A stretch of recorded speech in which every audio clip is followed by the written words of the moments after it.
I was curious, you write toward bias in the book and how we understand our bias, and then you talk about rewiring your brain. Tell us about that. So bias is not a bad thing. One of the things I like to do is challenge everybody's thought process because there are certain words that we've used that have become bad, but they're actually positive. Privilege is another one. Privilege is a positive word, and somehow it's now become super negative. And the truth of the matter is, everybody has privilege, right? Like it's not for a certain group. We've all got privilege. And so when I think of bias, it's the same thing. Biases are actually good for us because it protects us in some ways, right? So the brain is, it's got certain biases. It is what it is. One of the things I find with leaders is once we understand, and in the book, I actually spent at the beginning a decent amount of time talking about neuroscience and brain research so that we realize that there's more to it than just how we've been brought up, right? There is some stuff that goes back to how we were created. And so therefore, how we rewire the brain is we're no longer running and afraid of tigers chasing us through, wherever, right? But what our brain has now done is found another new thing to fear.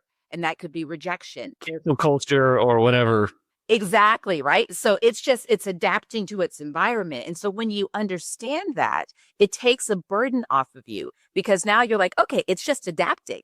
And so the way I can't change how the brain was created, I can change how it's adapting, right? So how I change that is where the rewiring comes in by making the unfamiliar familiar. So if I've never hung out with a particular group of people or, I have a bias that, women are loud and out or, 20-year-olds are lazy, like all that stuff. If I have that bias, then the only way I'm going to overcome it, thus making myself a better, more marketable, more productive, impactful leader, is to actually wire my brain by feeding it new information. And the only way I feed it new information, Alan, again, keeping it simple, is I've got to get myself in an environment where I'm asking, listening, and learning because I'm trying to rewire it. So if it may think of a particular person or group or whatever a certain way, I'm not going to rewire it just going, okay. I'm going to rewire it by changing the information I'm feeding it. And the only way I can do that is to actually immerse myself into